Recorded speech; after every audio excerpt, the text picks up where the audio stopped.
Maman m'a appris à ne jamais garder ce qui ne m'appartient pas. La voix claire d'une petite fille résonna dans le vaste hall de la tour Kelly Industries, à la Défense, figeant sur place le PDG milliardaire. Adrien Kelly, un homme de 34 ans habitué aux négociations à plusieurs millions d'euros, baissa les yeux et vit une fillette blonde, d'environ 7 ans, vêtue d'une robe rose, passée et de chaussures usées, qui lui tendait son portefeuille en cuir italien contenant plus de 500 €. Ses yeux s'écarquillèrent. Il n'avait même pas remarqué qu'il l'avait perdu. L'argent était là, chaque billet intact. « Tu n'as rien pris ?» demanda Adrien, d'une voix tremblante, presque incrédule. « Bien sûr que non, monsieur », répondit Nathalie, avec une innocence absolue, ses yeux bleus brillants d'une honnêteté pure. « Ce n'est pas à moi. » À cet instant, quelque chose s'éveilla dans le cœur brisé du PDG veuf. Depuis 3 ans, depuis la mort de sa femme Irène de cancer, il s'était enfermé dans le travail, et la douleur convaincue que la bonté avait disparu du monde. Et pourtant, devant lui se tenait une enfant pauvre qui manifestement aurait eu besoin de cet argent, mais qu'il rendait sans hésiter jusqu'au dernier centime. Il ne le savait pas encore, mais cette fillette aux nattes blondes allait changer sa vie à jamais. Car lorsqu'Adrien ramena Nathalie chez elle et rencontra sa mère Mélanie Durand, une jeune femme de 27 ans, luttant seule pour élever sa fille après avoir été abandonnée par son compagnon, il découvrit quelque chose qu'il croyait perdu, à jamais, une raison de vivre à nouveau. Mais tout ne serait pas un conte de fées. Le père biologique de Nathalie, mu par la cupidité, reviendrait un jour réclamant de l'argent et menaçant de détruire la famille qu'il commençait à bâtir. Et un après-midi ensoleillé, au parc des Buttes-Chaumont, il tenterait l'impensable. Voici l'histoire de la façon dont un simple acte d'honnêteté sauva non seulement un portefeuille, mais aussi 3 cœurs brisés. Le soleil de l'après-midi écrasait les trottoirs fissurés de Saint-Denis, projetant de longues ombres entre les immeubles anciens bordant la rue. Nathalie Durand, 7 ans, sautillait sur le pavé, ses nattes blondes rebondissant à chaque pas, en fredonnant une chanson apprise à l'école ce matin-là. Sa robe rose décolorée par d'innombrables lavages et rapiécée à l'ourlet par les mains patientes de sa mère, tournoyait autour de ses genoux. Autrefois vive et joyeuse, la couleur du tissu s'était ternie tout comme les circonstances de sa jeune vie. Ses grands yeux bleus brillaient de cette joie innocente que seuls les enfants possèdent, cette capacité merveilleuse à trouver le bonheur dans les petites choses. Un papillon posé sur une fleur, la lumière qui danse à travers les feuilles, le simple plaisir d'être en vie par une belle journée. Elle venait de quitter l'appartement de sa voisine, Madame Perrin, où elle passait ses après-midi après l'école pendant que sa mère travaillait. La vieille dame était gentille, mais Nathalie ressentait toujours un vide dans sa poitrine pendant ces longues heures, le manque de sa mère, le souhait qu'elles puissent passer plus de temps ensemble, comme les familles qu'elle voyait à la télévision. En tournant au coin de la rue, quelque chose attira son attention. Là, à moitié caché sous un banc d'arrêt de bus, se trouvait un portefeuille. Pas un portefeuille ordinaire, mais un magnifique modèle en cuir noir qui brillait même sous la lumière poussiéreuse de l'après-midi. Il paraissait cher, appartenant sans doute à quelqu'un d'important, issu d'un autre monde que celui que Nathalie connaissait. Ses petits doigts se penchèrent et le ramassèrent. Le cuir était doux, souple, d'une qualité qu'elle n'avait jamais touchée auparavant. Son cœur s'emballa partagé entre excitation et incertitude. Elle regarda autour d'elle, espérant voir quelqu'un chercher désespérément son bien. Mais la rue était vide, à part quelques voitures et un chat errant, étendu au soleil. Avec précaution, elle ouvrit le portefeuille. Ses yeux s'agrandirent, à l'intérieur des billets nets, plus d'argent qu'elle n'en avait jamais vu de sa vie. Elle les compta à voix basse, ses lèvres remuant divins 50. Peut-être 8 ou 9 billets de 50 €. Son souffle se coupa, C'était plus que ce que sa mère gagnait en une semaine à récurer des bureaux et nettoyer des toilettes. Avec cette somme, elle pourrait payer le loyer en retard depuis 2 semaines, acheter des provisions pour plus de quelques jours, peut-être même offrir à sa mère ce manteau chaud qu'elle regardait toujours en vitrine d'une friperie, celui qu'elle jugeait trop cher, mais qu'elle observait à chaque passage. Pendant un tout petit instant, Nathalie sentit le poids de la tentation. Ses doigts tremblaient en effleurant les billets. Elle pensa au visage fatigué de sa mère lorsqu'elle rentrait du travail, à la manière dont ses épaules s'affaissaient sous l'épuisement aux rides d'inquiétude autour de ses yeux. Elle pensa au soir où elle ne mangeait que du riz, faute de moyens, aux pleurs étouffés de Mélanie la nuit, quand elle croyait sa fille endormie à la peur constante de l'expulsion qui planait sur leur petit appartement comme un nuage sombre. Mais alors aussi clairement que si sa mère se tenait à côté d'elle. Nathalie entendit sa voix dans sa tête douce, mais ferme ces mots qu'elle répétait depuis que sa fille était en âge de comprendre. « Ma puce, nous n'avons peut-être pas grand-chose, mais nous avons notre intégrité. Nous avons notre honnêteté. Ne prends jamais ce qui ne t'appartient pas, peu importe combien nous en avons besoin. Cet argent n'est pas le nôtre, et le prendre ferait de nous des voleuses. Nous valons mieux que ça. Nous sommes des gens honnêtes, et aucune épreuve ne changera cela. » Les doigts de Nathalie s'éloignèrent de l'argent. Sa mère avait raison. Elle avait toujours raison. Cet argent n'était pas le leur, et il serait malhonnête de le garder peu importe à quel point elles en avaient besoin, peu importe combien cela aurait pu les aider. L'idée de décevoir sa mère, de trahir les valeurs que Mélanie s'était efforcée de lui inculquer, était bien plus insupportable que n'importe quelle difficulté à venir. Animée d'une nouvelle détermination, Nathalie examina le reste du contenu du portefeuille. Il y avait plusieurs cartes des cartes bancaires portant des noms gravés en lettres dorées, un permis de conduire avec la photo d'un homme séduisant aux cheveux bruns et aux yeux sérieux, et une carte de visite épaisse manifestement coûteuse. Elle la sortit et la lut avec attention, son jeune esprit s'appliquant à déchiffrer les mots « Adrien Kelly » lut-elle lentement. Président-directeur général, Kelly Industries. L'adresse indiquait « La Défense à Paris », dans une de ces hautes tours de verre qu'elle avait déjà aperçues de loin, mais où elle n'était jamais entrée. Le genre de bâtiment qui semblait toucher les nuages où des gens importants prenaient des décisions importantes. Nathalie prit sa décision, elle rendrait ce portefeuille à son propriétaire. Elle ferait ce que sa mère lui avait appris, ce qui est juste quel qu'en soit le prix. Elle rangea soigneusement le portefeuille dans son petit sac à dos, celui dont la fermeture cassée avait été rafistolée par sa mère à l'aide d'épingles de sûreté, puis se mit en route vers l'arrêt du bus RATP. Elle avait quelques pièces dans sa poche. L'argent du déjeuner que sa mère lui avait donné le matin même, censé lui durer toute la semaine pour dégoûter. Mais cela importait peu, c'était plus important. Elle l'utiliserait pour payer le ticket qui l'amènerait au centre-ville. Le trajet dura 40 minutes, et à mesure que le bus s'éloignait de Saint-Denis, Nathalie sentait grandir sa nervosité. Elle regardait par la vitre sale le paysage changer, les petits immeubles modestes, les boulangeries de quartier, puis les rues plus propres, les façades modernes, jusqu'à ce que se dressent enfin les gratte-ciels étincelants de la Défense. Le bâtiment paraissait incroyablement haut, un monument de verre et d'acier dédié à la réussite et à la richesse qui la faisait se sentir minuscule et déplacée. Quand le bus s'arrêta, Nathalie descendit sur un trottoir d'une propreté éclatante. Tout ici était différent, plus brillant, plus neuf, plus ordonné. Des hommes et des femmes en costumes élégants passaient en hâte leurs chaussures, claquant sur le pavé, leurs visages fermés concentrés.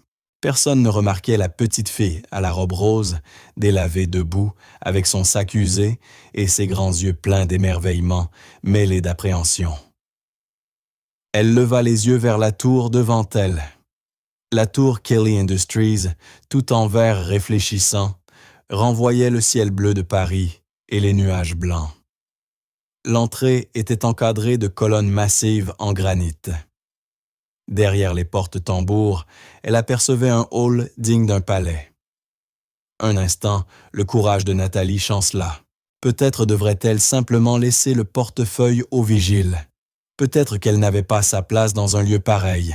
Mais non, elle était venue jusqu'ici, et elle devait aller au bout, rendre le portefeuille directement à son propriétaire. Prenant une grande inspiration, elle poussa la lourde porte tournante. Le hall était encore plus impressionnant à l'intérieur. Le sol en marbre poli reflétait tout comme un miroir si lisse qu'elle y voyait sa propre silhouette, une petite fille au look modeste, dans un temple de luxe et de pouvoir. Les murs étaient décorés d'œuvres d'art modernes qu'elle ne comprenait pas, mais qui devaient coûter très cher. Un immense lustre suspendu au plafond projetait des éclats de lumière et des arcs-en-ciel sur les murs. Tout sentait le propre, le neuf la réussite, si différent de l'odeur un peu rance de son immeuble d'habitation. Ses baskets usées couinaient sur le marbre, tandis qu'elle s'approchait du comptoir d'accueil où une femme était assise derrière un écran d'ordinateur ultramoderne. La réceptionniste était superbe, cheveux auburn, parfaitement lissés. Maquillage irréprochable, chemisier blanc éclatant, qui valait sans doute plus que toute la garde-robe de Nathalie. Son badge indiquait « Camille Laurent ». Elle tapait rapidement sur son clavier, ses ongles manucurés, cliquetant à un rythme précis. Nathalie s'arrêta devant le haut comptoir, à peine capable d'en voir le dessus. Elle attendit patiemment comme sa mère le lui avait appris, ne voulant pas interrompre. Mais la femme ne la remarqua pas tout de suite, absorbée par son travail. Finalement, la fillette s'éclaircit doucement la gorge. « Excusez-moi, madame. » Camille leva les yeux surprise. Ses sourcils parfaitement dessinés se haussèrent. Son regard glissa sur Nathalie, de la robe délavée aux chaussures usées jusqu'au sac raccommodé, et la petite fille perçut le jugement dans ses yeux. Cette question muette, que fait une enfant pareille dans un endroit comme celui-ci? « Je peux vous aider ?» demanda Camille d'un ton poli mais froid, avec une nuance qui laissait entendre que Nathalie n'était pas à sa place. « Oui, s'il vous plaît », répondit Nathalie, en essayant de rendre sa voix assurée adulte. « J'ai besoin de parler à Monsieur Adrien Kelly. C'est très important. » L'expression de Camille se fit légèrement moqueuse. « Monsieur Kelly est un homme très occupé, ma petite. Il n'a pas le temps pour des visites à l'improviste.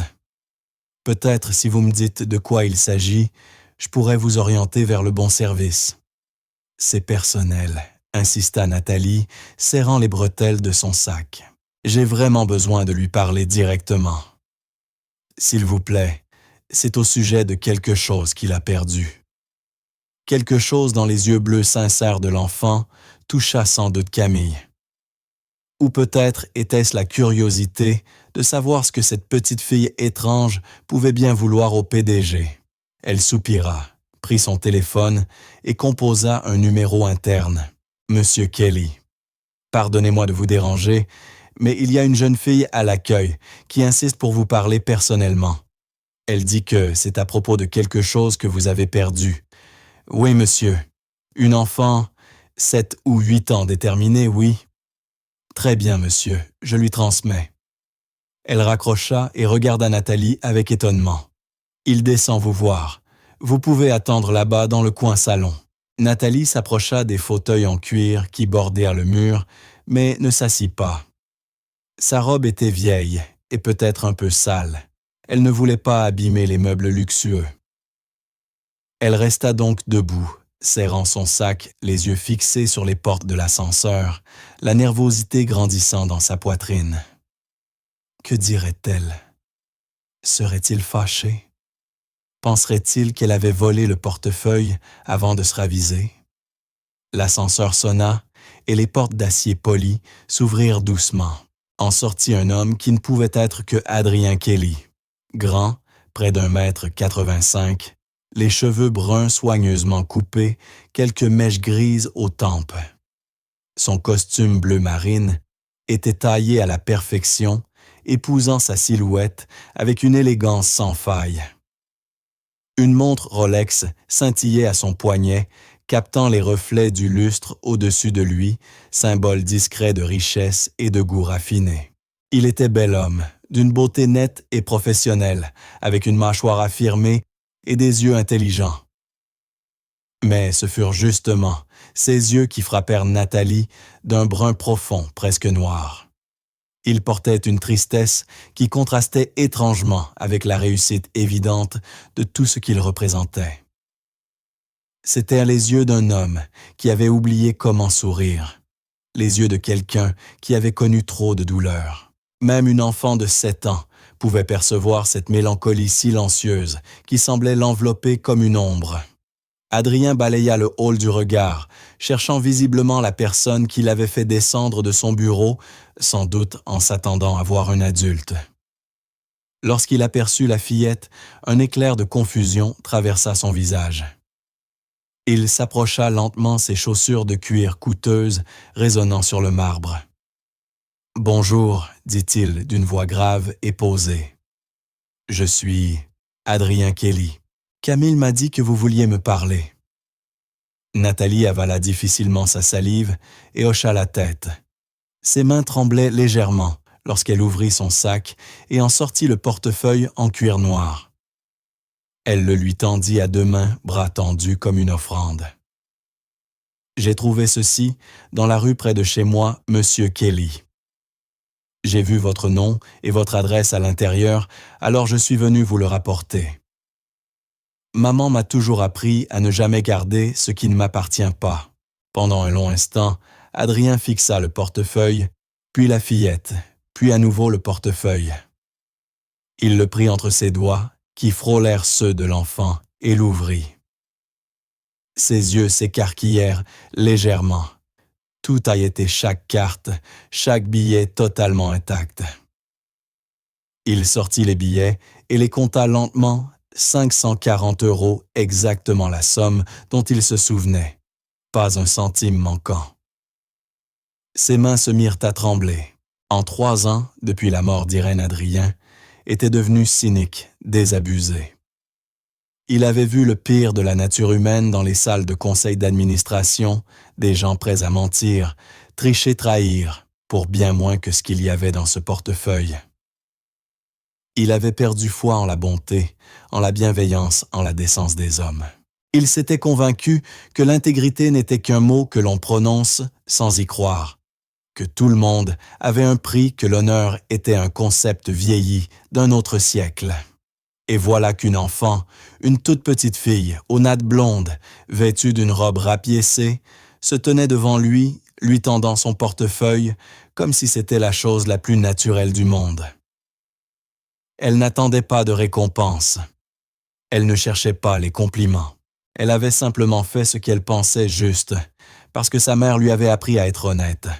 « Tu n'as pris aucun billet ?» demanda-t-il, d'une voix étranglée, comme si parler lui coûtait. Il avait besoin de l'entendre, besoin de confirmer que ce n'était pas une mise en scène, que cette innocence était réelle. Nathalie secoua la tête avec assurance, ses nattes balançant doucement. « Non, monsieur, cet argent est à vous, pas à moi. Le prendre, ce serait voler. Et maman dit que voler, c'est mal, peu importe la raison. Elle dit que notre intégrité, c'est tout ce qu'on possède vraiment, et que personne ne peut nous la prendre, sauf si on la donne nous-mêmes. » Quelque chose se fissura dans la poitrine d'Adrien, une brèche dans le mur qu'il avait érigé autour de son cœur. Une vague d'émotion le submergea si forte qu'il en eut presque le souffle coupé.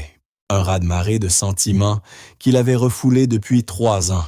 Le chagrin, bien sûr, mais aussi quelque chose qu'il ne reconnaissait plus, l'espoir. Il regarda cette petite fille dans sa robe usée et ses vieilles chaussures, issue d'une famille qui luttait manifestement pour s'en sortir, et pourtant, elle avait trouvé plusieurs centaines d'euros sans en garder un seul. Dans son monde de trahison financière, de manipulation et de contrats sans scrupules, cette honnêteté d'enfant brillait comme un phare dans la nuit. Adrien pensa soudain à Irène. Elle aussi croyait en la bonté. Elle voyait toujours le meilleur chez les gens. Elle répétait que la gentillesse et l'intégrité comptèrent plus que la richesse ou le statut.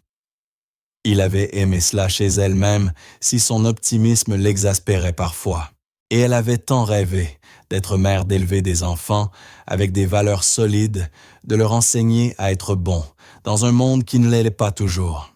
Si nous avons des enfants, disait Irène un soir, blottie contre lui, la main posée sur son ventre dans l'attente d'une grossesse qui ne vint jamais, je veux leur apprendre que le caractère, c'est ce qui compte.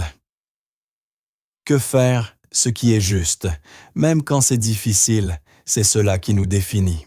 L'argent va et vient, le succès est éphémère, mais l'intégrité, elle dure toujours.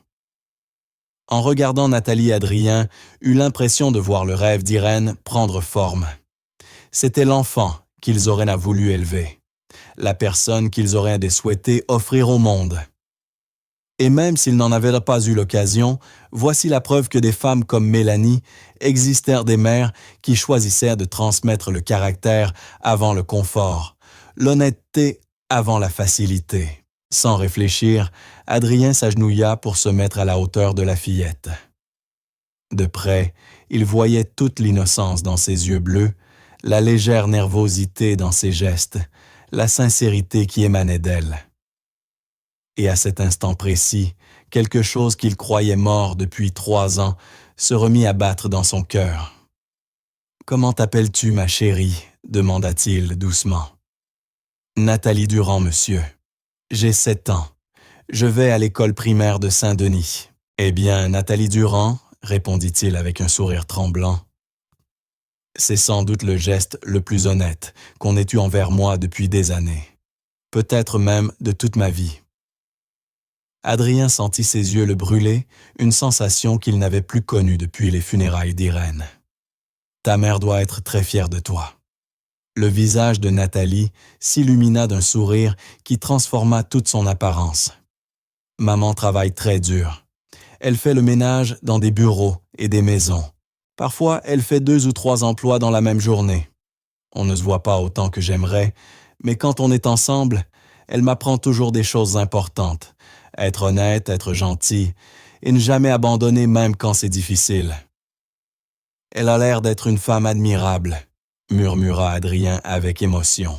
L'esprit d'Adrien tournait à toute vitesse, reconstituant peu à peu le puzzle de la vie de cet enfant, les vêtements usés, la mention des multiples emplois de sa mère, la pauvreté évidente. Et pourtant, cette femme avait su transmettre à sa fille des valeurs si fortes qu'une fillette de 7 ans avait traversé tout Paris pour rendre de l'argent dont elles avaient manifestement besoin. « Et ton papa, il est à la maison ?» demanda-t-il doucement. La lumière dans les yeux de Nathalie s'éteignit un peu.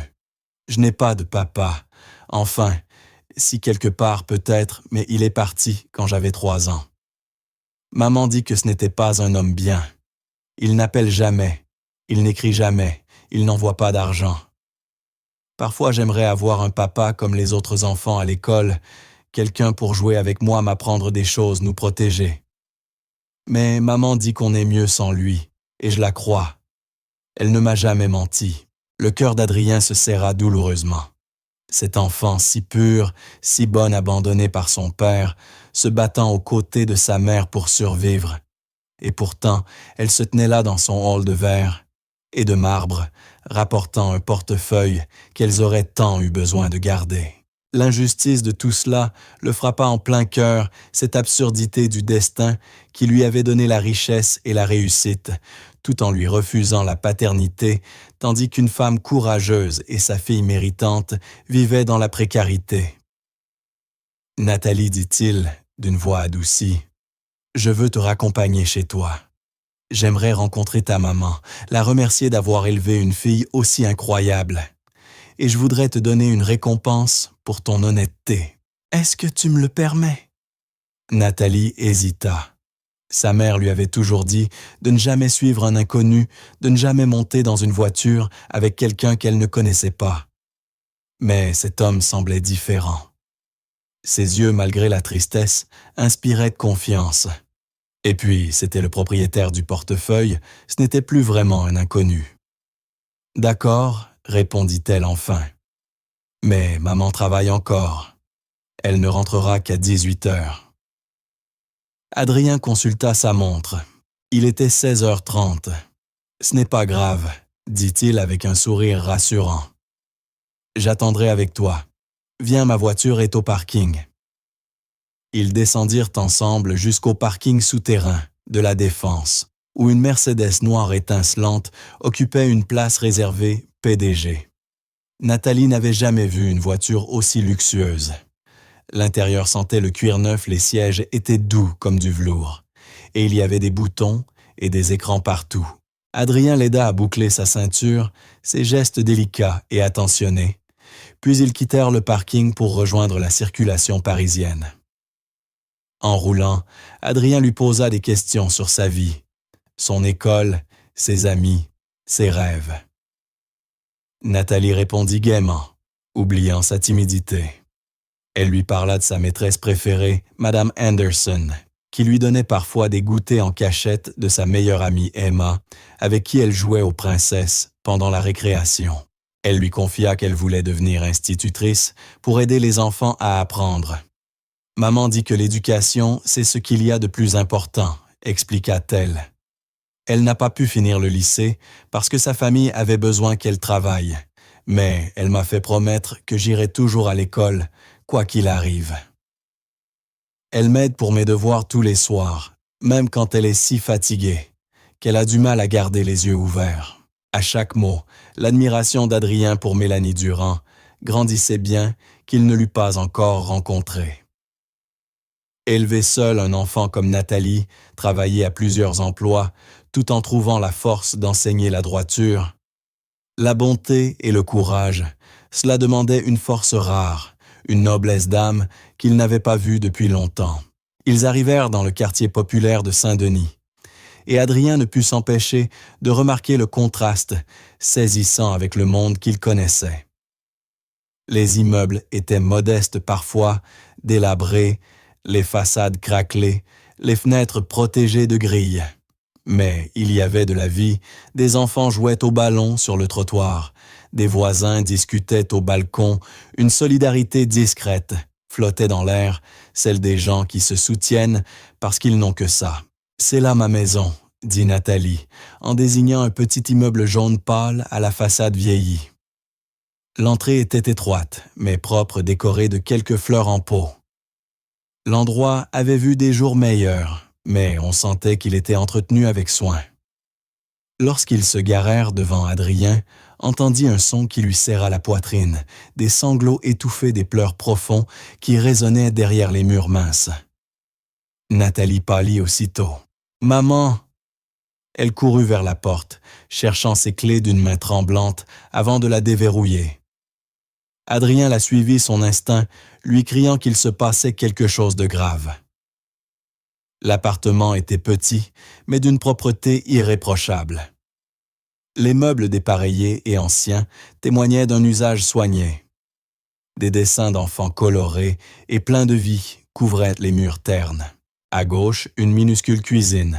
À droite, un salon exigu où une femme était assise sur un canapé élimé, le visage enfoui dans ses mains, les épaules secouées de sanglots. Maman Nathalie se précipita vers elle. La femme releva brusquement la tête. Malgré les larmes et la fatigue, Mélanie Durand était belle. Ses cheveux blonds, semblables à ceux de sa fille, étaient attachés en queue de cheval. Son visage encore jeune, 27 ans à peine, portait déjà les traces d'une vie rude, des cernes, quelques rides fines, une maigreur née des repas sautés et du travail harassant. Ses mains rouges et abîmées par les produits de nettoyage tremblaient légèrement. Quand elle vit sa fille, le soulagement envahit ses traits, vite remplacé par la confusion en apercevant le grand homme élégant dans l'encadrement de la porte. « Nathalie, où étais-tu? »« Je suis rentrée plus tôt. Tu n'étais pas chez Madame Perrin. J'étais morte d'inquiétude. » Elle se leva d'un bond, se plaçant instinctivement entre sa fille et l'étranger. « Qui êtes-vous? » Que faites-vous chez moi? Adrien leva les mains dans un geste apaisant. Madame Durand, pardonnez-moi cette intrusion. Je m'appelle Adrien Kelly. Votre fille a fait quelque chose d'incroyablement gentil aujourd'hui. Et je tenais à vous remercier toutes les deux en personne, dit Adrien d'une voix douce.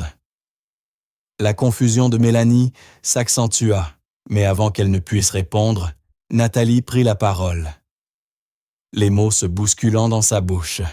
« Maman, j'ai trouvé le portefeuille de ce monsieur dans la rue. Il y avait plein d'argent dedans, mais je me suis souvenu de ce que tu dis toujours, qu'on ne garde pas ce qui ne nous appartient pas. Alors, j'ai regardé sa carte de visite, j'ai pris le bus jusqu'à son grand immeuble à La Défense et je le lui ai rendu. Et il voulait te rencontrer pour me remercier et me donner une récompense. » La main de Mélanie vola à sa bouche. « Tu as pris le bus toute seule pour aller à La Défense. Mon Dieu, Nathalie, c'est tellement dangereux. Tu aurais pu te perdre ou qu'il t'arrive quelque chose. » Sa voix se brisa et de nouvelles larmes roulèrent sur ses joues. « Je suis désolée, maman, » murmura Nathalie en baissant la tête. « Je voulais juste faire ce qui était bien. » Adrien fit un pas en avant, les paumes levées. « Madame Durand ne lui en voulait pas, je vous en prie. Ce qu'elle a fait est incroyablement courageux et honnête. Il y avait plusieurs centaines d'euros dans le portefeuille et elle n'a pas pris un seul centime. Dans mon monde, un tel geste d'intégrité est, disons-le, presque inimaginable. » Mélanie regarda sa fille avec un mélange de fierté, de peur et d'un amour débordant. Elle la serra fort contre elle, embrassa le sommet de sa tête. « Je ne suis pas fâché, mon ange. Je suis fier de toi. Si fier. Tu as fait exactement ce que je t'ai appris. » Elle leva les yeux vers Adrien, par-dessus la tête de sa fille.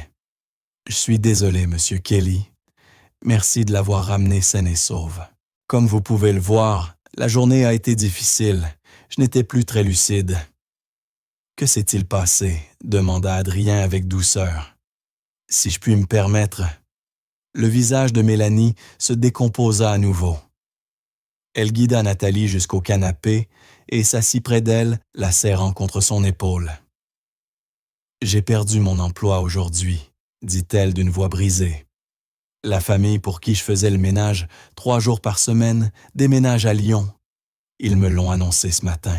C'était presque la moitié de mes revenus. Je ne sais pas comment je vais payer le loyer la semaine prochaine. J'étais là à essayer de comprendre comment garder un toit au-dessus de nos têtes. » La détresse dans sa voix fendit le cœur d'Adrien. Il voyait une femme, au bout de ses forces, luttant de tout son être pour sa fille terrorisée à l'idée de faillir. À cet instant, il prit une décision, une de celles qui naissent du cœur, une décision qui lui parut juste, comme rien ne l'avait semblé depuis la mort d'Irène. « Madame Durand, je dirige une grande entreprise. Nous avons un service interne chargé de l'entretien et du nettoyage de nos bureaux, et nous manquons justement de personnel. Si vous êtes intéressé, j'aimerais vous proposer un poste. » Les yeux de Mélanie s'écarquillèrent. « Vous me proposez un emploi. »« Comme ça, confirma Adrien avec un sourire sincère. Une femme qui élève seule une fille avec autant d'intégrité mérite qu'on lui tende la main. Le poste serait du lundi au vendredi, avec des horaires raisonnables, un salaire correct et des avantages y compris une mutuelle santé. » Des larmes de soulagement et de gratitude inondèrent les joues de Mélanie. « Je ne sais pas quoi dire. Merci, infiniment. Oui, j'accepte, parfait. Demain, si vous êtes disponible, venez à l'immeuble à 8 heures. Demandez Camille à l'accueil, elle vous conduira au service des ressources humaines. » Adrien sortit de son portefeuille, celui que Nathalie avait ramené, un billet neuf de 100 euros. Il le tendit à la fillette. « Et ceci, ma chérie, c'est pour toi. Une récompense pour ton honnêteté. » Les yeux de Nathalie s'arrondirent comme des soucoupes. Elle n'avait jamais tenu un billet pareil. Elle regarda sa mère qui hocha la tête avec un sourire à travers ses larmes. Tu peux le prendre, ma puce. Tu l'as mérité. Nathalie saisit le billet avec un soin presque religieux, comme si le moindre geste brusque pouvait le faire disparaître. Merci, monsieur Kelly. Merci beaucoup. Alors qu'Adrien s'apprêtait à partir, il s'arrêta sur le pas de la porte et se retourna vers elle. Madame Durand. Nathalie, vous m'avez rappelé aujourd'hui qu'il existe encore de la bonté dans ce monde, qu'il y a encore des gens intègres, sincères, avec du cœur. Je n'avais rien ressenti d'aussi pur depuis bien longtemps. Merci de m'avoir offert ce cadeau. Il quitta l'appartement, descendit dans sa Mercedes et prit la route en direction de son grand appartement vide près du Trocadéro. Mais en conduisant, il ne pouvait chasser de son esprit l'image de la fillette aux nattes blondes et de sa mère courageuse. Pour la première fois depuis 3 ans, depuis la mort d'Irène Adrien, Kelly sentit renaître quelque chose dans sa poitrine, quelque chose qui ressemblait à l'espoir. Cette nuit-là, allongé dans son lit immense, il fixa le plafond sans parvenir à dormir. Il pensa à Irène, à leurs rêves d'autrefois, aux enfants qu'il n'avait jamais eus. Et pour la première fois depuis sa disparition, ses souvenirs ne lui apportèrent pas seulement de la douleur. Ils lui apportèrent un sentiment nouveau, presque effrayant par son intensité, la possibilité d'un avenir. De l'autre côté de la ville, dans leur petit appartement de Saint-Denis, Mélanie borda Nathalie dans son lit étroit, caressa ses cheveux blonds et embrassa son front. « Je suis si fière de toi, ma petite fille, » murmura-t-elle. « Tu as fait ce qu'il fallait, même si c'était difficile. C'est ça qui te rend spéciale. » Maman chuchota. Nathalie, monsieur Kelly, avait l'air si triste. Ses yeux étaient tristes. « J'aimerais qu'on puisse le rendre heureux. » Mélanie sourit tendrement. « Peut-être qu'on le pourra, ma chérie.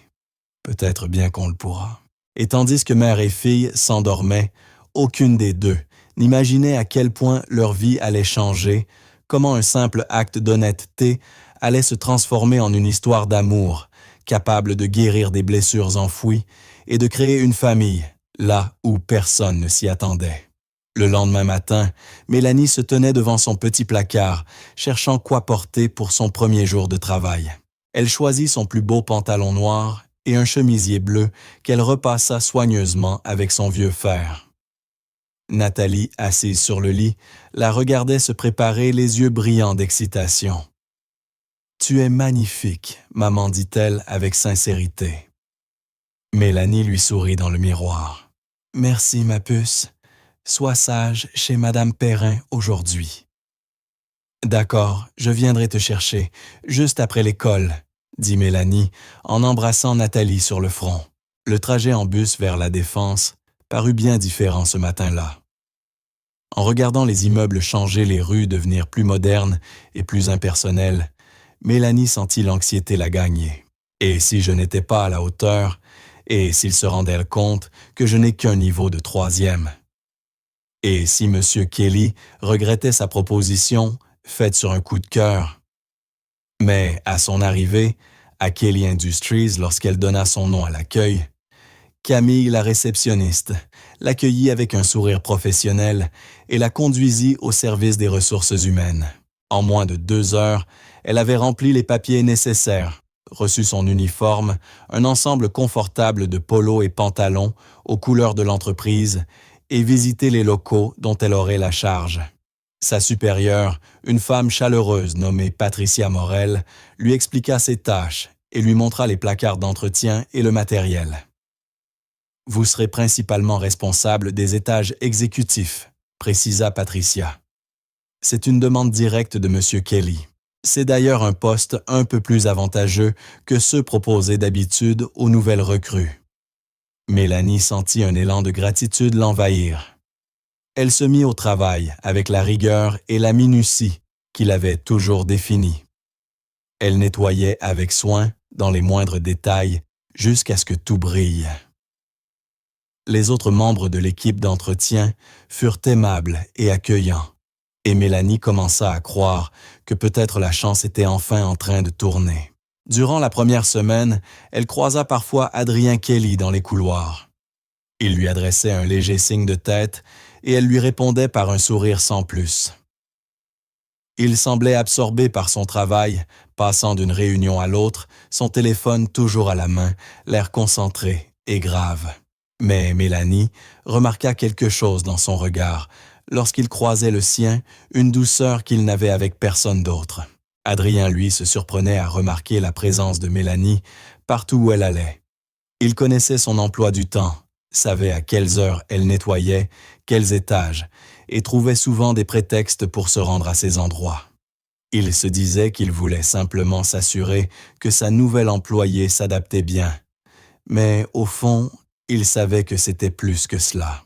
Quelque chose chez elle l'attirait une chaleur, une sincérité, une humanité rare, dans son monde fait de sourires figés et de calculs politiques. C'est pendant la deuxième semaine qu'ils eurent leur première véritable conversation. Adrien travaillait tard comme toujours. À 20 heures, son bureau était l'un des rares encore éclairés. Il entendit frapper doucement à la porte ouverte et leva les yeux. Mélanie se tenait là avec son chariot de nettoyage. « Je suis désolée, Monsieur Kelly, » dit-elle timidement. « Je peux repasser plus tard si vous êtes occupé. »« Non, non, entrez. Et s'il vous plaît, appelez-moi Adrien. » Elle lui sourit et commença à vider la corbeille, à dépoussiérer les étagères. Adrien l'observa, impressionné par la précision de ses gestes, par le soin qu'elle mettait dans chaque mouvement. Elle ne faisait pas seulement son travail, elle le faisait bien avec cœur. « Comment va Nathalie ?» demanda-t-il soudain, se surprenant lui-même. Le visage de Mélanie s'éclaira comme toujours lorsqu'on mentionnait sa fille. « Elle va merveilleusement bien. Vous savez, elle parle souvent de vous, du gentil monsieur qui lui a donné 100 €. Elle l'a encadré dans sa chambre. Elle refuse d'y toucher. Elle dit que c'est un souvenir précieux. » Adrien sentit sa gorge se serrer. « C'est une enfant exceptionnelle. Vous avez fait un travail incroyable avec elle. »« J'essaie, » répondit Mélanie en nettoyant soigneusement son bureau. « Ce n'est pas toujours facile, surtout seule. Mais elle en vaut la peine. Chaque sacrifice, chaque difficulté, tout en vaut la peine quand je la vois sourire. »« Vous élevez Nathalie seule ?» demanda Adrien d'une voix douce. « Elle m'a dit que son père était parti. » Le regard de Mélanie se durcit légèrement. « Didier. »« Oui. Il est parti quand elle avait 3 ans. Un matin, il a fait ses valises et il a disparu. Pas un mot, pas une explication, pas un centime. Je n'ai plus jamais eu de nouvelles. Et franchement, tant mieux. Ce n'était pas un homme bien. Il avait un sale caractère. Il ne nous a jamais frappés, mais j'ai toujours eu peur que ça finisse par arriver. Quand il est parti, j'étais dévasté. Puis j'ai compris qu'on était mieux sans lui. Ça a dû être très difficile. Ça l'a été. Ça l'est encore parfois. Mais on s'en sort. On s'a nous deux et c'est tout ce qui compte. » Elle fit une pause, releva les yeux vers lui. « Et vous, Monsieur Kelly Nathalie, m'a dit que vous sembliez triste. Vous allez bien? » La question posée avec une sincérité désarmante le prit complètement au dépourvu. Dans son monde, personne ne lui demandait jamais comment il allait. On lui parlait de chiffres de fusion de marché, jamais de son cœur. « J'ai perdu ma femme il y a 3 ans. » Finit-il par dire, les mots s'échappant malgré lui. Un cancer. Rapide, brutal. 6 mois entre le diagnostic et la fin. Nous avions des projets. Nous voulions avoir des enfants. Et puis, elle est partie. Et tous ses rêves se sont envolés avec elle. Les yeux de Mélanie se remplirent de compassion. Elle posa ses produits de nettoyage, fit un pas vers lui. Pas assez pour le toucher, mais assez pour qu'il voie la sincérité dans son regard. « Je suis tellement désolé. Ça a dû être terrible. Ça l'était. Ça l'est encore. Je me suis jeté à corps perdu dans le travail. C'était la seule chose logique prévisible. Les chiffres, les contrats, les stratégies, contrairement à la vie, à l'amour à la perte. Mais le travail, ce n'est pas vivre, répondit doucement Mélanie. J'ai appris ça à mes dépens. Après le départ de Didier, j'ai travaillé sans relâche, par nécessité, mais aussi pour ne rien ressentir. C'est Nathalie qui m'a appris que la vie reste belle, même quand elle fait mal. Surtout quand elle fait mal, parce que les moments durs rendent les bons encore plus précieux. Ils parlèrent ainsi pendant plus d'une heure, bien après que Mélanie eut fini de nettoyer le bureau.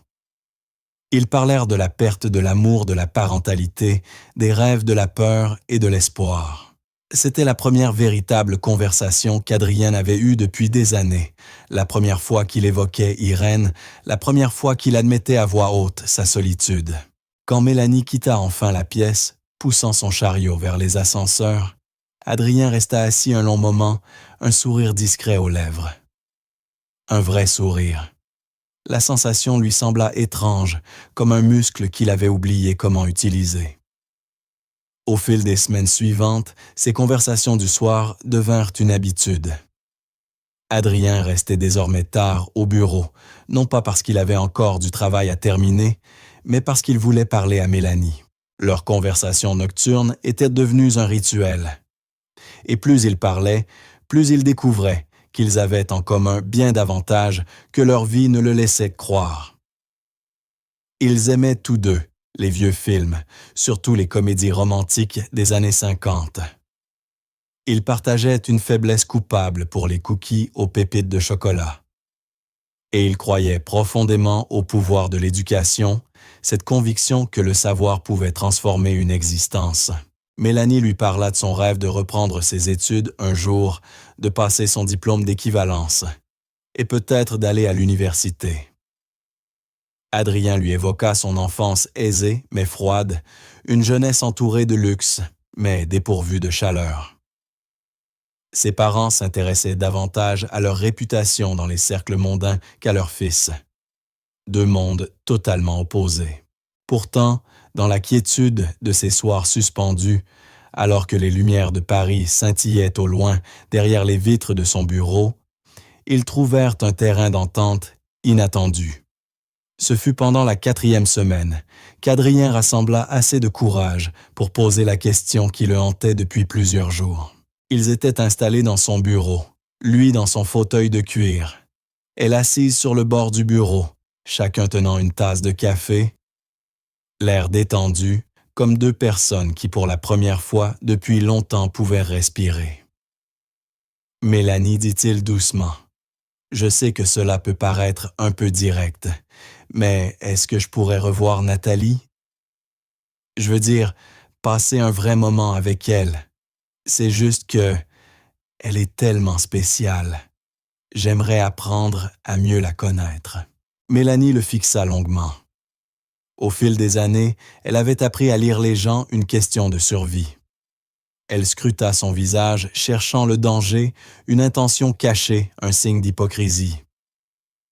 Mais ce qu'elle vit dans les yeux d'Adrien, c'était une bonté sincère, mêlée à une solitude douloureuse. « Pourquoi ?» demanda-t-elle simplement. Adrien posa sa tasse et passa une main dans ses cheveux, un geste nerveux qu'elle ne lui avait jamais vu. Honnêtement, parce que je pense souvent à la famille que je n'ai jamais eue. Aux enfants qu'Irène et moi n'avons jamais pu connaître. Et quand j'ai rencontré Nathalie, quand j'ai vu son caractère, sa droiture, je me suis dit que si j'avais eu une fille, j'aurais voulu qu'elle lui ressemble. Je n'ai pas d'enfant dans ma vie, pas de nièce, pas de filleule. Et je me rends compte que cette absence me pèse. J'aimerais être quelqu'un d'important pour un enfant, juste une fois. Le cœur de Mélanie se serra. Elle comprenait la perte, le manque, la nostalgie d'une vie rêvée. Et elle vit dans ses yeux que ce qu'il disait était vrai. « D'accord, » répondit-elle doucement. « Venez samedi. On passe nos samedis au parc d'André Citroën. Vous pourriez nous y rejoindre. » Le visage d'Adrien s'illumina d'une joie simple, presque juvénile. « Vraiment merci. Merci infiniment. » Ce samedi-là se leva sous un ciel limpide, avec une douce brise printanière, un de ces jours où Paris semblait plus tendre. Adrien était plus nerveux qu'avant n'importe quelle réunion du conseil d'administration. Il changea de tenue 3 fois, avant de choisir un jean et une chemise claire, espérant paraître décontracté plutôt qu'intimidant. En chemin, il s'arrêta dans un magasin de jouets totalement perdu, au milieu des rayons colorés, jusqu'à ce qu'une vendeuse lui conseille quelques cadeaux, adapter une belle poupée, avec des robes raffinées, des livres de coloriage, un coffret d'aquarelle. Quand il arriva devant le petit immeuble jaune de Saint-Denis, la porte s'ouvrit avant qu'il ait pu frapper. « Monsieur Kelly, vous êtes venu ?» s'écria Nathalie courant vers lui. Elle se jeta dans ses bras, et Adrien la rattrapa instinctivement, ses bras entourant le petit corps avec une émotion inattendue. La sensation d'un enfant dans ses bras, cette confiance totale, lui serra la gorge. « Bien sûr que je suis venu. Je t'avais promis non. » Mélanie apparut sur le seuil vêtue d'un simple jean et d'un t-shirt vert. Ses cheveux étaient relâchés, encadrant son visage adouci. Elle semblait plus jeune, plus légère. « Allons-y, dit-elle. On va au parc André Citroën. Ce n'est pas très grand, mais Nathalie adore les balançoires. » Le parc était modeste, un peu usé par le temps, mais empli du rire des enfants. Nathalie courut aussitôt vers les balançoires.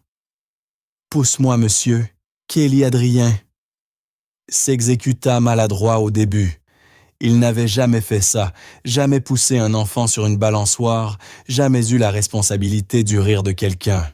Mais au fil des allers-retours, au rythme des rires clairs de Nathalie, quelque chose s'éveilla en lui. « Plus haut, criait-elle en riant. Il poussa un peu plus fort et la vit s'envoler dans la lumière, ses nattes blondes flottant dans le vent, son rire pur résonnant dans l'air doux. Chaque fois qu'elle revenait vers lui, ses yeux croisaient les siens, avec une confiance absolue, la certitude qu'il serait là, prêt à la repousser vers le ciel. « Regarde, monsieur Kelly, je vole vraiment. » Et Adrien se rendit compte qu'il souriait. Vraiment. Ses muscles semblaient se souvenir d'un geste oublié. C'est ça, pensa-t-il. C'est ça qui me manquait. Pas seulement l'idée d'être père, mais ces instants, ces petits moments parfaits de joie partagée. Le poids d'un enfant, le son de son rire, la simplicité d'un bonheur donné. Ils passèrent plus d'1 heure à explorer le terrain de jeu. Adrien grimpa au sommet du toboggan, sa chemise se froissant son jean couvert de poussière. Il glissa avec elle trop grand pour le toboggan, ce qui fit éclater Nathalie de rire jusqu'aux larmes. Ils firent du tape-cul Adrien, ajustant son poids avec soin pour que la fillette monte et descende doucement son rire clair, ponctuant chaque rebond. Dans le carré de sable du parc André Citroën, Nathalie et Adrien bâtirent des châteaux somptueux avec douves et tours, utilisant de vieux seaux et des cuillères en plastique laissées par d'autres enfants. Assise sur un banc un peu plus loin, Mélanie observait la scène, le cœur en désordre, partagé entre émotion et incrédulité. Elle ne se souvenait pas de la dernière fois où elle avait vu sa fille aussi heureuse, aussi insouciante. À l'école, Nathalie avait des amis, bien sûr, mais elle restait toujours un peu à part la fillette sans père, celle dont les vêtements n'étaient jamais aussi neufs, celle qui ne participait pas toujours aux sorties scolaires ni aux anniversaires dans les lieux chics. Mais ici, avec Adrien, elle n'était plus la petite fille pauvre, ni celle sans papa. Elle était simplement Nathalie, une enfant aimée, écoutée, valorisée. Ils étendirent une couverture pour pique-niquer. Mélanie avait préparé des sandwichs et quelques fruits. Nathalie, assise entre eux, bavardait avec enthousiasme de l'école de sa maîtresse du livre qu'elle lisait. « Quand je serai grande, je veux être maîtresse », déclara-t-elle. « Comme ça, je pourrai aider les enfants à apprendre.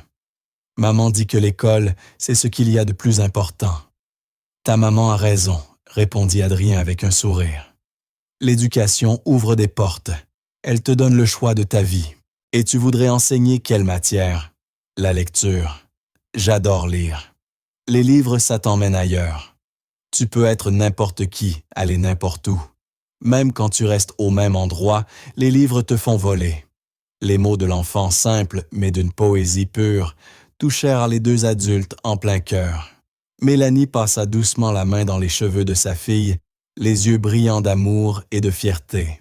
Adrien observa ce geste tendre et sentit son propre cœur s'élargir comme si quelque chose de figé en lui reprenait vie. Au fil de l'après-midi, alors que le soleil déclinait, Nathalie commença à fatiguer. Elle grimpa sur les genoux d'Adrien, sa tête se posant naturellement contre sa poitrine. Mélanie voulut protester, lui dire de laisser « Monsieur Kelly » respirer, mais il secoua doucement la tête. « C'est très bien » murmura-t-il. Mieux que bien. Il entoura la fillette de ses bras, et Mélanie vit ses yeux se remplir de larmes. Elle comprit. Ce qu'il tenait dans ses bras, ce n'était pas seulement une enfant endormie, c'était la tendresse qu'il avait perdue avec Irène. La chaleur d'une famille, la douceur d'un amour innocent. Et Nathalie, dans sa générosité instinctive, lui en offrait un fragment. Quand la fillette s'endormit profondément, Adrien la souleva avec précaution et la porta jusqu'à la voiture. Il les raccompagna puis la déposa dans son petit lit. Mélanie tira la couverture sur elle. Tous deux restèrent silencieux, à la regarder dormir, un sourire paisible aux lèvres. Sur le petit perron de l'immeuble, Mélanie se tourna vers lui. « Merci. Elle n'avait pas été aussi heureuse depuis longtemps. C'était beau de la voir si libre, si légère. Vous lui avez fait du bien. Elle avait besoin d'une figure paternelle, ne serait-ce que pour un après-midi. Non, merci à vous, répondit Adrien d'une voix rauque. Je n'avais pas ressenti ça depuis des années. Elle est incroyable, Mélanie. Vous êtes incroyable. L'amour, les valeurs, la force que vous lui transmettez, c'est exceptionnel. Leurs regards se croisèrent. Quelque chose passa entre eux, une énergie douce et troublante, à la fois effrayante et magnifique. Mélanie sentit son souffle se bloquer. Adrien leva lentement la main, lui laissant le temps de reculer, puis replaça une mèche de cheveux derrière son oreille. « Est-ce que je pourrais vous revoir, toi et Nathalie? » « Pas comme ton patron, mais comme un ami. »« Oui, » murmura Mélanie. « J'aimerais ça. » Et ainsi commença un nouveau chapitre dans leur vie, à tous les trois. Adrien devint une présence régulière dans le petit appartement jaune de Saint-Denis. Il venait dîner, apportant parfois des courses, ce que Mélanie protestait au début, jusqu'à ce qu'il lui explique qu'il voulait simplement participer. Il aidait Nathalie à faire ses devoirs, découvrant qu'il avait un vrai talent pour expliquer les mathématiques d'une façon simple et ludique. Le soir, ils regardèrent des films, ensemble, serrés tous les trois sur le vieux canapé, Nathalie s'endormant inévitablement avant la fin. Peu à peu, la relation entre Mélanie et Adrien s'approfondit. Ils parlèrent de tout et de rien, de philosophie et de culture populaire, de leurs peurs et de leurs rêves. Mélanie lui confiait ses angoisses de mère seule, sa peur de ne pas offrir à sa fille la vie qu'elle méritait.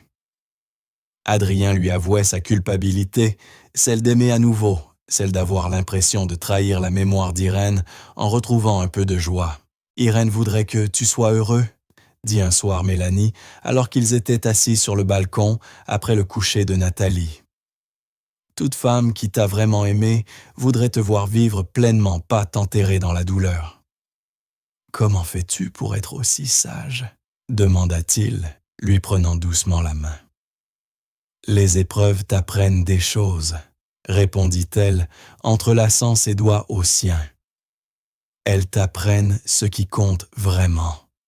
Et toi, Adrien, tu comptes. Tu comptes pour Nathalie.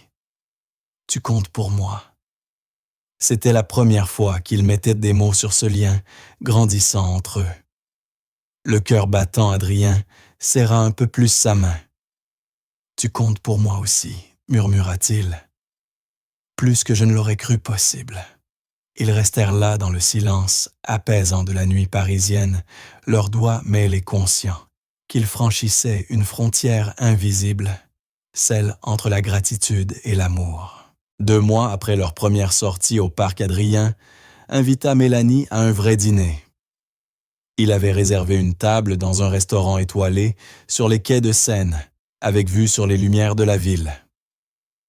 Mélanie, nerveuse, emprunta une robe à une collègue. Elle n'avait rien d'assez chic pour un tel endroit.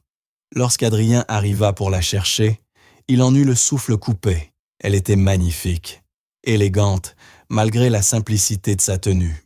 Le restaurant était à la hauteur de ses rêves lustres étincelants. Nappe blanche, serveur en veston. Mélanie se sentit d'abord déplacée, comme une intruse, dans un monde qui n'était pas le sien. Mais Adrien, percevant sa gêne, tendit la main à travers la table et dit avec gravité « Tu as ta place, partout où tu décides d'être. Ne doute jamais de ça. » Ils rirent des plats aux noms imprononçables, plaisantèrent sur les portions minuscules et parlèrent jusqu'à la fermeture. Au moment du dessert, une création au chocolat si raffinée qu'elle ressemblait à une œuvre d'art Adrien devint plus sérieux. « Mélanie, je dois être honnête avec toi. Ce que je ressens dépasse tout ce que j'avais prévu. Je tombe amoureux de toi. De vous deux, en fait. Toi et Nathalie, vous avez ramené la lumière dans ma vie.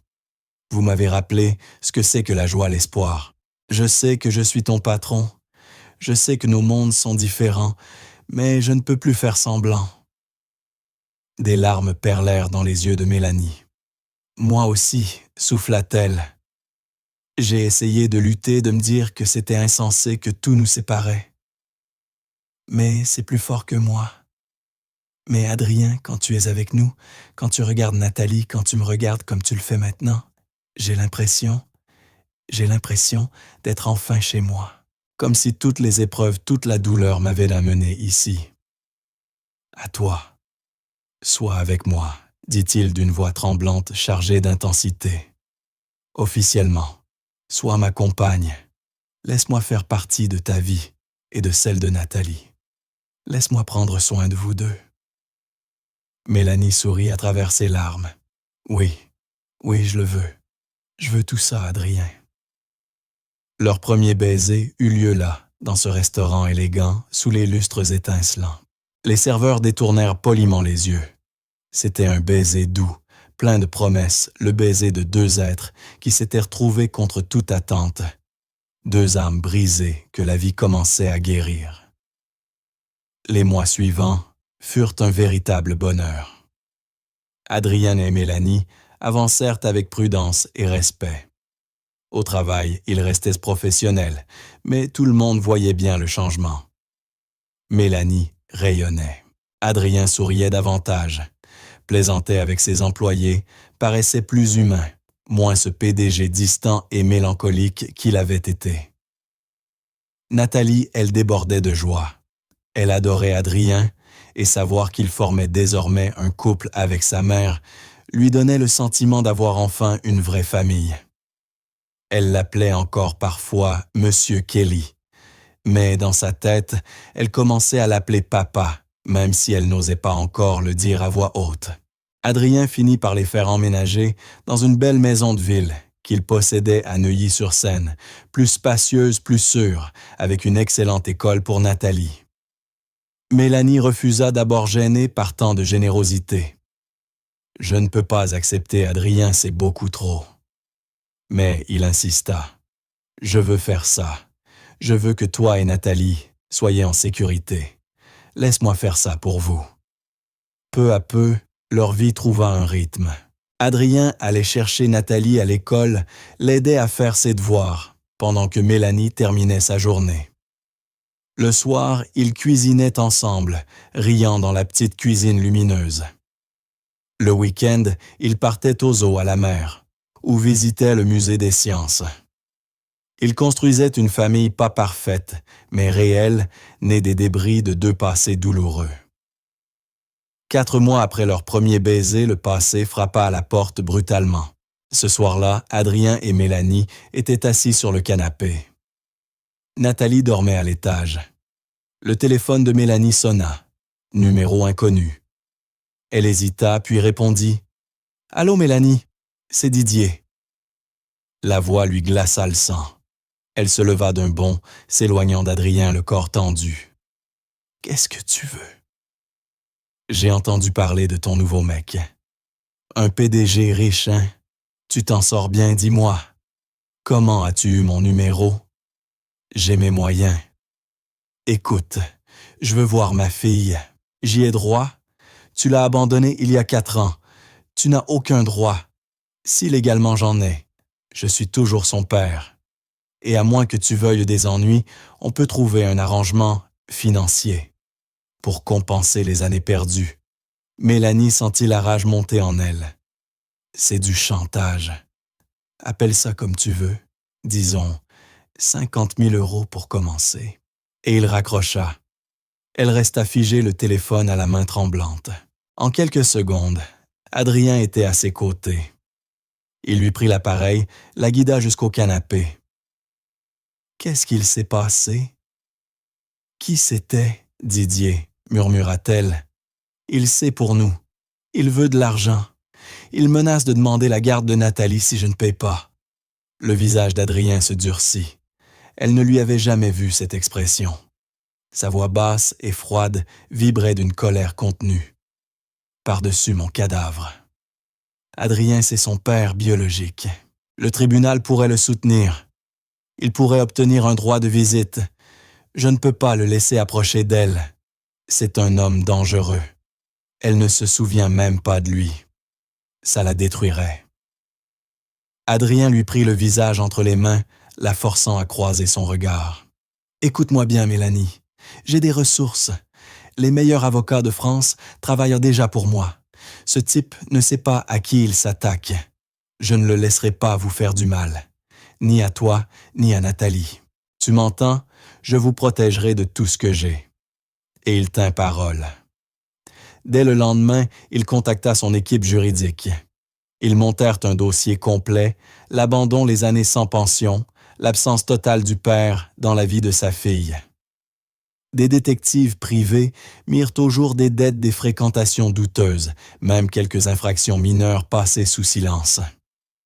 2 semaines plus tard, l'avocat de Didier déposa une requête pour obtenir une garde partielle. Mélanie fut dévastée, incapable de dormir, de manger. Mais Adrien resta solide, calme, convaincu qu'il gagnerait. Le procès fut brutal. Didier se présenta en costume, emprunté, jouant le père repenti, l'homme, qui voulait une seconde chance. Son avocat tenta de salir Mélanie, parlant de sa relation avec son patron, de ses horaires de travail, insinuant que tout cela n'était pas approprié. Mais les avocats d'Adrien furent redoutables. Ils présentèrent des preuves irréfutables, des relevés bancaires montrant qu'il n'avait jamais versé 1 centime, son casier judiciaire, ses dettes, ses mensonges. Des enseignants et des voisins vinrent témoigner en faveur de Mélanie, vantant son dévouement et la stabilité de Nathalie. Le coup décisif vint quand la juge demanda à parler à Nathalie en privé. « Cet homme, ce n'est pas mon papa, dit-elle simplement. Je ne le connais pas. Il n'a jamais été là pour mes anniversaires, ni à Noël. Il n'a jamais aidé maman quand elle pleurait, parce qu'on n'avait plus d'argent. Mais Adrien, lui, il est là. Il m'aide à faire mes devoirs. Il fait sourire maman. Il est ma famille. » Les mots de Nathalie, clairs et innocents, furent comme un coup près. La juge rendit sa décision en faveur de Mélanie. Didier se vit refuser la garde et tout droit de visite. Pire encore, après avoir constaté que sa démarche était motivée par l'argent et non par l'amour paternel, et qu'il avait tenté un chantage. La juge émit une ordonnance restrictive. Il devait rester à plus de 150 mètres de Mélanie et Nathalie, sous peine d'incarcération.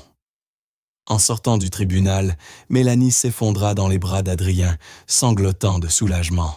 « C'est fini. C'est enfin fini. Je t'avais dit que je vous protégerais. murmura-t-il en enfouissant son visage dans ses cheveux. Et je le ferai toujours. Toujours. Mais ce n'était pas tout à fait fini. Didier, fou de rage et consumé par la haine, refusait d'accepter sa défaite. Il passa les jours suivants à boire, à ruminer, à ressasser l'injustice de sa vie. Dans son esprit malade et ivre.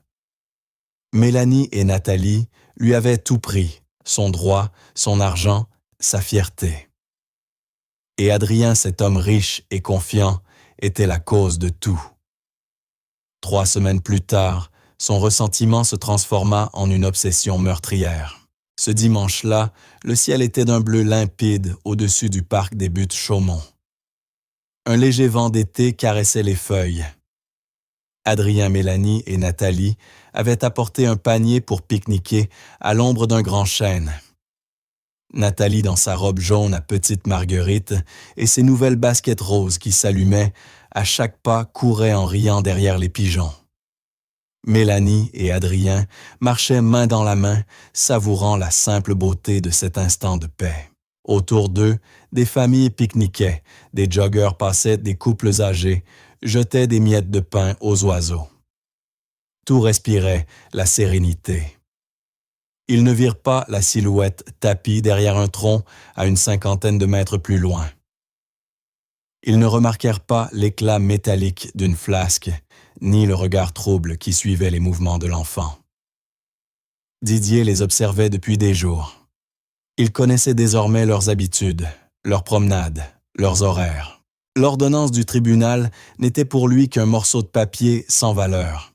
Il avait tout perdu, son argent, sa crédibilité, sa fille. Et dans son esprit déformé, c'était de leur faute à tous les trois. Nathalie, attirée par un pigeon téméraire, s'éloigna un peu plus qu'à l'accoutumée à une 20aine de mètres de ses parents. Levant le bruit de l'eau, les voix des passants couvrirent sa voix lorsqu'elle cria quelque chose à propos de l'oiseau. Ce fut l'instant que Didier attendait. Le cœur battant l'alcool et la rage mêlée dans ses veines, il sortit de sa cachette. En quelques enjambées rapides, il fut derrière la fillette. Son bras passa autour de son petit corps, sa main se plaqua sur sa bouche avant qu'elle ne puisse crier. Les yeux de Nathalie s'écarquillèrent, sa respiration se bloqua. « Tais-toi, tais-toi » souffla-t-il à son oreille, l'haleine empestant le whisky. « Tu viens avec papa maintenant. On va parler de ce que tu m'as fait perdre. » Elle se débattit, griffant, mordant ses pieds, battant le vide, mais son emprise était trop forte. Les larmes ruisselaient sur ses joues, tandis que la panique la submergeait. Elle le reconnut, c'était l'homme du tribunal, celui que maman craignait, celui qu'elle avait dit ne jamais vouloir revoir. Mélanie vit la scène avant qu'Adrien ne la remarque. Une seconde, elle ne comprit pas ce qu'elle voyait. Puis la réalité s'abattit sur elle. Nathalie hurla-t-elle d'une voix déchirante. Didier lâche-la. Ses sandales claquèrent sur le sol, alors qu'elle se mettait à courir, chaque muscle tendu par la peur. Mais Adrien avait déjà réagi. Au cri de Mélanie, il se retourna et vit Nathalie prisonnière de ses bras. En une fraction de seconde, son corps agit avant son esprit. Quelque chose de primitif, de viscéral, s'éveilla en lui. Cet homme menaçait sa fille. Sa fille. Il s'élança.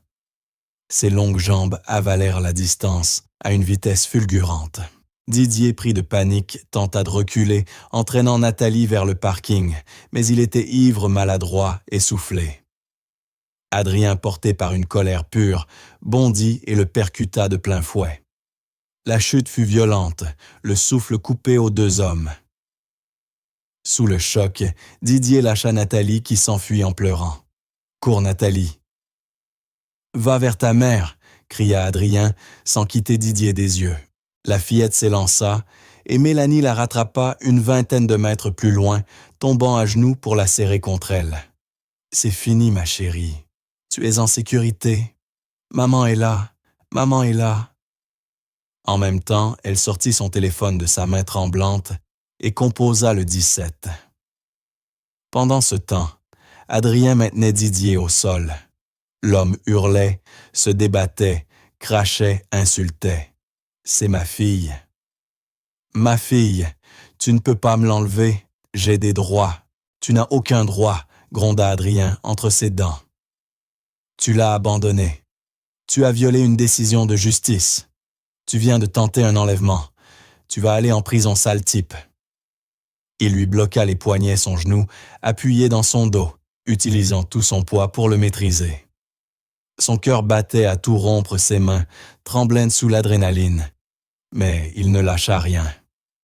Pas question de le laisser se relever, pas question qu'il s'approche encore de Nathalie. Autour d'eux, les passants s'étaient attroupés, formant un cercle prudent. Une femme filmait avec son téléphone, un couple appelait aussi la police. Un jogger costaud d'une quarantaine d'années s'approcha. « Vous avez besoin d'aide? »« Oui. Tenez-lui les bras. » Il essaie encore de se débattre. Le jogger s'agenouilla pour maintenir Didier, tandis qu'Adrien, haletant, levait enfin les yeux vers Mélanie et Nathalie enlacées à quelques mètres. Leur regard se croisa, un regard de terreur, de soulagement, d'amour absolu. « Je lui tiens les jambes », lança le jogger en attrapant les chevilles de Didier, qui tentait encore de donner des coups de pied. Une femme téléphone, collée à l'oreille, décrivait la scène au 17, sa voix tremblante. « Oui, un homme a essayé d'enlever une enfant au parc des Buttes-Chaumont. Il est maîtrisé. » 3 minutes plus tard, une éternité, les sirènes de police retentirent, au loin se rapprochant rapidement. 5 minutes après, 2 voitures de patrouille s'arrêtèrent en crissant sur le gravier. 4 agents jaillirent et traversèrent la pelouse en courant. Quand tout fut terminé, alors qu'ils donnaient leur déposition, Nathalie s'accrochait à Adrien comme à une bouée de sauvetage. Son petit corps tremblait, les larmes ruisselaient sur ses joues. « Il a voulu m'emmener, » sanglota-t-elle. « Il voulait m'emmener loin de toi et de maman. » « Mais il ne t'a pas eu, » répondit Adrien d'une voix ferme en la serrant contre lui. « Je ne laisserai jamais personne te faire du mal. Jamais. Tu es ma fille. Toi et ta maman, vous êtes ma famille. Je t'aime. »« Papa, » murmura-t-elle. Le souffle d'Adrien se coupa. C'était la première fois qu'elle l'appelait ainsi. Des larmes lui montèrent aux yeux et il la serra plus fort encore. « Moi aussi je t'aime, mon trésor. » Tellement. Mélanie les rejoignit et les entoura de ses bras. Ils restèrent ainsi, les 3 enlacés, tandis que les gyrophares bleus et rouges clignotaient tout autour d'eux, que les agents bouclaient le périmètre et prenaient les témoignages. Une famille forgée dans le feu, unie par un amour plus fort que le sang. Didier fut inculpé pour tentative d'enlèvement, violation d'ordonnance judiciaire et mise en danger d'enfant. Le tribunal le condamna à 3 ans de prison ferme, suivi d'une interdiction définitive d'entrer en contact avec Mélanie ou Nathalie. Cette fois, il était vraiment sorti de leur vie. Le traumatisme de cette journée mit du temps à s'effacer.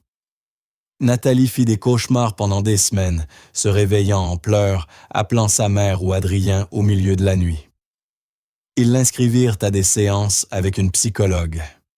Passèrent plus de temps ensemble, l'entourèrent d'amour et de douceur. Peu à peu, la fillette retrouva son sommeil puis son rire. Elle avait eu peur, mais elle avait vaincu sa peur. Pour Mélanie et Adrien, cet événement fut un révélateur. Ils s'aimaient déjà profondément, mais désormais, ils savaient qu'ils étaient inséparables. Ils formaient une famille à part entière. Il était temps de le rendre officiel. 6 mois après l'incarcération de Didier par une magnifique soirée d'été, Adrien emmena Mélanie et Nathalie sur la plage de Deauville. Tout avait été préparé, avec soin, des bougies piquées dans le sable, des fleurs déposées autour, une musique douce portée par le vent. Nathalie sautillait d'impatience. Elle connaissait le secret et se retenait à peine de tout dévoiler. Quand ils arrivèrent dans la zone illuminée, Mélanie porta ses mains à sa bouche bouleversée. Adrien, qu'est-ce que c'est? Il lui prit les mains et la conduisit au centre du cercle de bougies. Puis, à sa grande surprise, il mit un genou à terre. Nathalie accourut à ses côtés, tenant une petite boîte en velours. Mélanie Dubois commença à Adrien la voix chargée d'émotion. Il y a 6 mois, une petite fille en robe rose est entrée dans mon immeuble et a changé ma vie. Elle m'a rappelé que la bonté existe encore, que l'honnêteté et la droiture ne sont pas que des mots. Puis, je t'ai rencontré toi, et tu m'as montré que l'amour peut renaître même sur les terres les plus arides, qu'un cœur brisé peut être recollé plus fort à ses fractures. Les larmes coulaient librement sur les joues de Mélanie. Toi et Nathalie, vous m'avez rendu l'envie de vivre, d'espérer, de rêver. Vous m'avez appris ce qu'est une famille, pas celle du sang, mais celle qu'on choisit. Pas l'obligation, mais l'amour. Mélanie, je veux passer ma vie à vous protéger, à te rendre heureuse, à être le père que Nathalie mérite et le mari que tu mérites. Veux-tu m'épouser? Il ouvrit la boîte que tenait Nathalie, une bague étincelante qui captait les reflets du couchant, projetant des arcs-en-ciel sur le visage en larmes de Mélanie. « Oui, sanglota-t-elle. Oui, oui, 1000 fois. » Oui, Adrien glissa la bague à son doigt et se releva pour l'embrasser longuement. Nathalie, tournoyant de joie, lança des pétales de fleurs autour d'eux avant de se jeter dans leurs bras. « Alors ça veut dire qu'Adrien sera officiellement mon papa ?» demanda-t-elle d'une voix pleine d'espoir. « Si tu veux bien de moi, » répondit-il en se mettant à sa hauteur. « Je veux t'adopter, toi et ta maman, officiellement pour toujours. » La fillette lui sauta au cou. « Oui, c'est tout ce que je veux. » Le mariage eut lieu 3 mois plus tard, intime et lumineux comme il le désirait. Environ 70 invités, des amis proches des collègues des professeurs de Nathalie, Madame Paturel, la voisine bienveillante assistèrent à la cérémonie dans les jardins Albert Kahn, un écrin de verdure surplombant la Seine. Les arbres étaient ornés de guirlandes de lumière, les fleurs exhalaient leur parfum, et le soleil couchant peignait le ciel de rose et d'or. Des chaises blanches alignées faisaient face à une arche de roses et de jasmin. Nathalie, en robe de princesse rose à paillettes. Ses cheveux bouclés, ornés de petites fleurs blanches, portaient un panier de pétales qu'elle lançait avec une application sérieuse, les yeux pleins d'étoiles. Quand le quatuor à cordes entama le canon de Pachelbel Adrien, dans son costume gris anthracite, prit sa place à l'autel. Ses mains tremblaient légèrement. Dans quelques instants, la femme qu'il aimait et la petite fille qu'il considérait comme sa fille allaient officiellement devenir sa famille. Son témoin David Morel, son ami de toujours, et directeur financier de l'entreprise, se tenait à ses côtés, un sourire complice sur les lèvres. Puis la musique changea, les premières notes de A Thousand Years emplirent les jardins, et tous les invités se levèrent. Mélanie apparut au bout de l'allée. Elle portait une robe blanche simple, mais d'une élégance naturelle. Pas une robe de mariée traditionnelle, mais une robe fluide en coton et dentelle, tombant jusqu'aux chevilles, parfaitement assortie à sa douceur. Ses cheveux blonds retombaient en vagues souples, ornées d'une fine couronne de gypsophile. Elle tenait un bouquet de roses blanches et de lavande, et jamais elle n'avait semblé aussi belle. Mais ce qui coupa le souffle à Adrien, ce ne fut pas la robe, ce fut son visage. Elle rayonnait. Un éclat de bonheur pur, les yeux déjà pleins de larmes. À chaque pas, sans personne pour la conduire, car elle n'avait plus de père, elle ne quittait pas Adrien du regard. Chaque pas la rapprochait de l'homme qui avait sauvé sa fille, qui avait réparé son cœur, qui lui avait redonné foi en la bonté et en la vie. Quand elle atteignit l'autel, Adrien fit un pas vers elle. Sa vue brouillée par les larmes, il prit ses mains tremblantes dans les siennes. « Tu es la plus belle chose que j'ai jamais vue », murmura-t-il d'une voix étranglée. L'officiant, un vieil ami de la famille d'Adrien, sourit avant de commencer. Chers amis, nous sommes réunis aujourd'hui pour célébrer l'union d'Adrien et de Mélanie. Deux âmes qui se sont trouvées là où personne ne s'y attendait. Leur histoire nous rappelle que l'espoir et le bonheur peuvent refleurir même après les saisons les plus sombres. La cérémonie se poursuivit avec des lectures d'amis, dont un poème sur la famille et l'amour que Nathalie avait aidé à choisir. Puis vint le moment des vœux. Adrien parla le premier, la voix tremblante, mais ferme.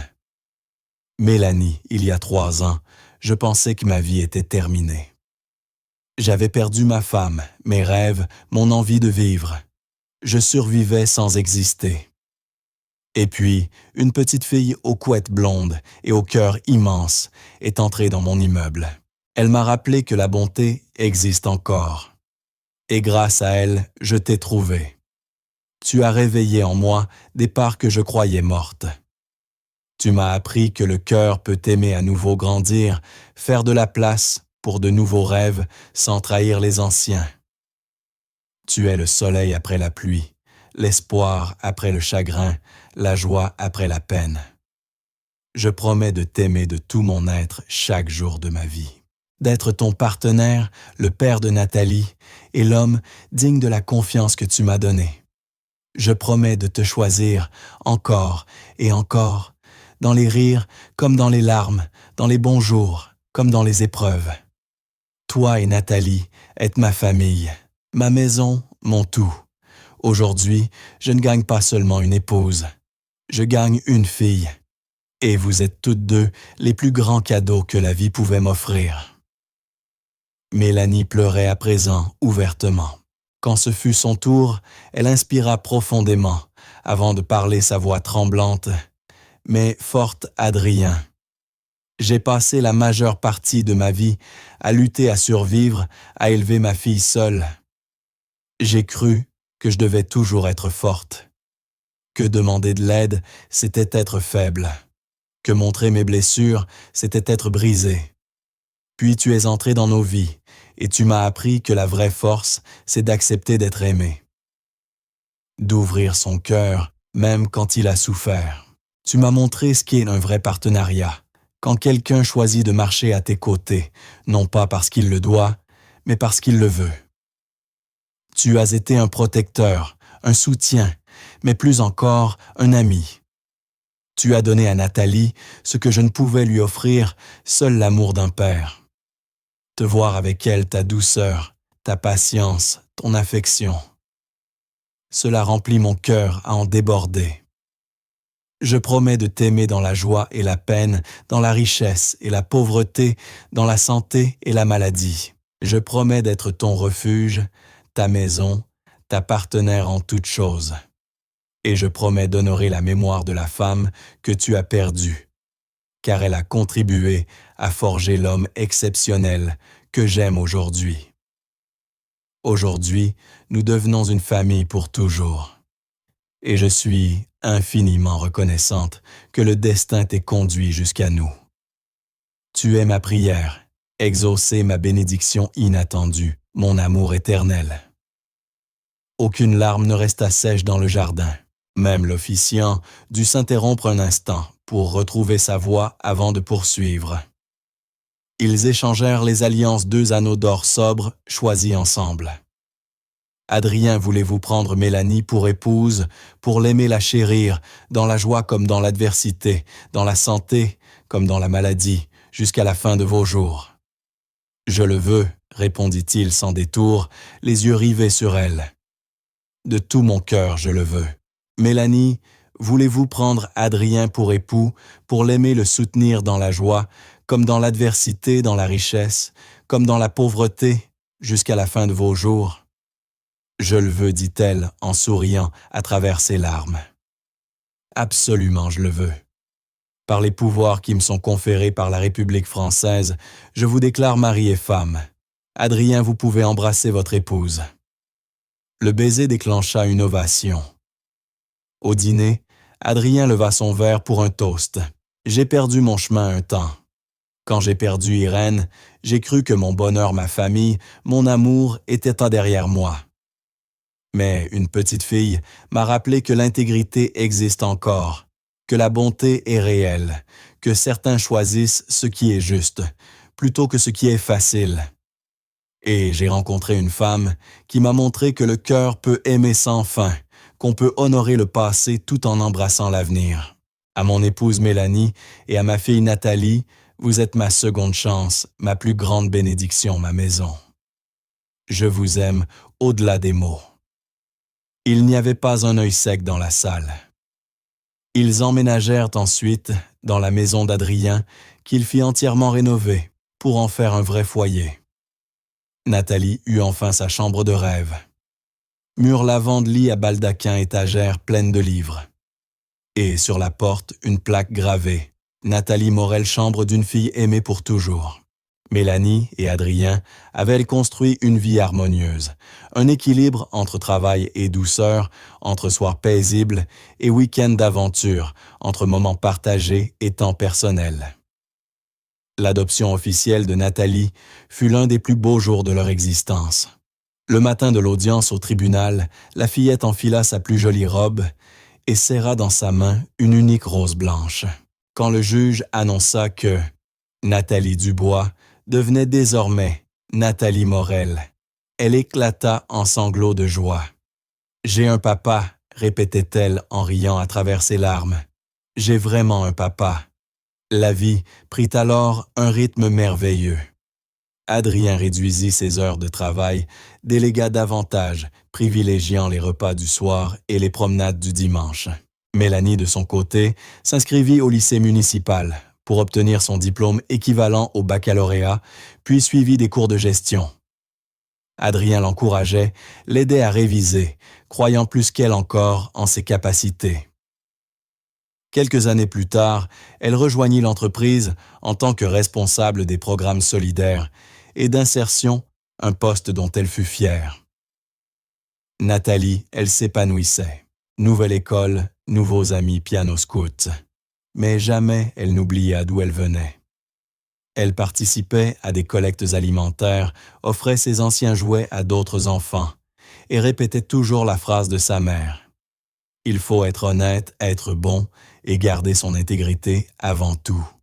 Un soir, 1 an après le mariage, ils étaient tous les trois assis sur la terrasse de leur maison, regardant le soleil se coucher sur le jardin. Nathalie, blottie entre eux, somnolente et comblée, murmura « Je suis heureuse, vraiment profondément heureuse. »« Moi aussi, ma chérie, » répondit Mélanie en lui caressant les cheveux. « Et moi aussi, » ajouta Adrien, les serrant contre lui. Ils restèrent un long moment en silence, savourant la paix qu'ils avaient abattie. Adrien repensa à tout le chemin parcouru, le portefeuille, la petite fille aux couettes, l'acte d'honnêteté qui avait tout changé. Il pensa aussi à Irène, et sut au plus profond de lui qu'elle serait heureuse pour lui, qu'elle aimerait Mélanie et Nathalie, qu'elle voudrait qu'il vive pleinement qu'il aime de nouveau. « Merci », murmura-t-il. « Pourquoi ?» demanda doucement Mélanie. « Pour m'avoir appris que l'honnêteté ouvre les portes, que l'intégrité compte, que l'amour se trouve souvent, là où on ne l'attend pas.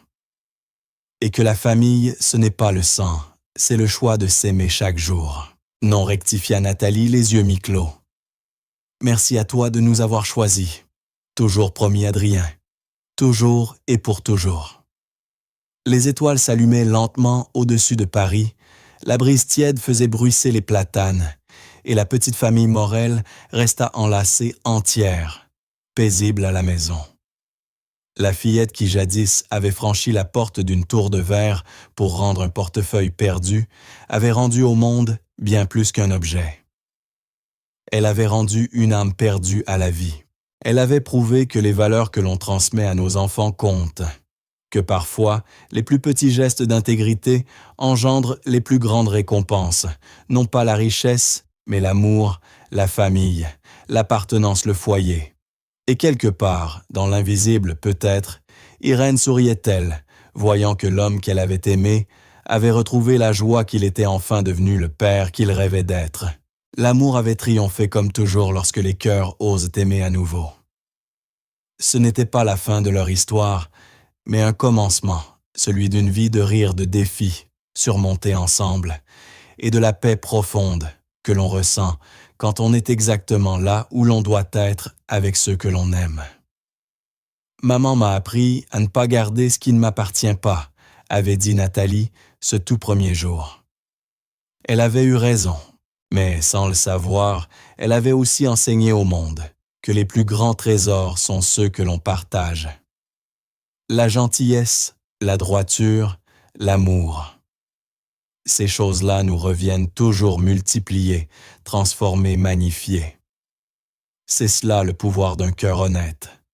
C'est la magie de choisir le bien plutôt que la facilité. C'est le miracle qui se produit quand on ose rester bon, même dans un monde qui récompense le contraire.